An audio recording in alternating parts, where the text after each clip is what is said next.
Sampai dengan hari ini kita sudah melakukan pemeriksaan untuk 165.128 spesimen dari kasus sebanyak 119.728 orang.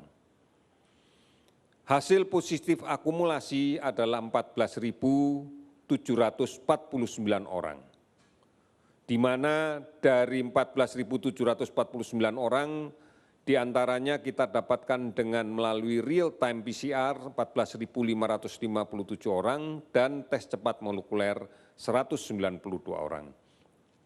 Hasil negatif akumulasi adalah 104.979 orang.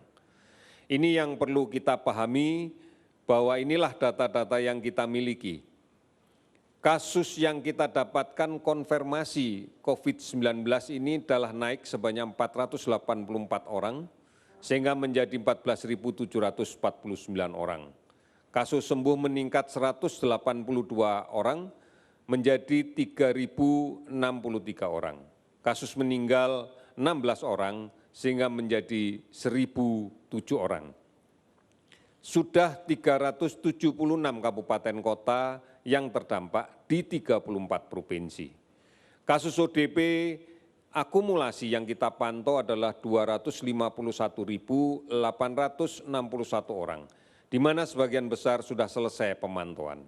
Kasus PDP akumulasi adalah 32.147 orang. Saudara-saudara, data-data inilah yang kemudian menggambarkan bahwa upaya kerja keras kita bersama, bahu-membahu semuanya untuk mencegah pertambahan kasus ini memberikan gambaran yang cukup membahagiakan. Meskipun kita masih harus bekerja lebih keras lagi. Kita berusaha mengendalikan pertambahan ini semaksimal mungkin. Oleh karena itu, kami berharap bahwa pembatasan sosial berskala besar hendaknya bisa dijadikan pegangan bagi semua anggota masyarakat untuk mengurangi laju pertambahan kasus positif. Sekali lagi, PSBB adalah upaya bersama yang harus kita pedomani untuk mengurangi penambahan kasus positif. Oleh karena itu, saudara-saudara, mari tetap melaksanakan cuci tangan dengan menggunakan sabun dan air yang mengalir. Karena cara inilah cara yang paling rasional untuk menghilangkan cemaran virus yang berada di tangan kita. Gunakan masker. Setiap saat keluar rumah, gunakan masker. Karena ini adalah bagian dari perubahan tata hidup baru kita. Kemudian tetap menjaga jarak di dalam kaitan dengan berkomunikasi secara sosial, menjaga jarak fisik. Karena ini penting agar sebaran droplet, butiran batuk, bersin dari orang yang sakit tidak bisa mengenai kita pada jarak lebih dari 1 meter sampai dengan 2 meter.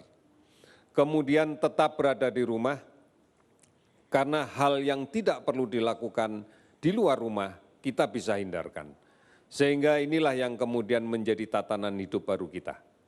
Oleh karena itu, tidak melakukan perjalanan. Tidak melakukan perjalanan dan tidak mudik adalah pilihan yang paling benar, adalah pilihan yang paling bijak.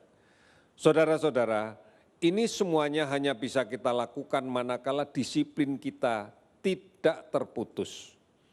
Kita awali dari diri kita sendiri, kita awali dari keluarga kita, dan kita awali dari lingkungan kita. Hanya ini yang bisa kita lakukan di dalam kaitan dengan pengendalian COVID-19. Oleh karena itu, pastikan kita bisa melindungi orang lain.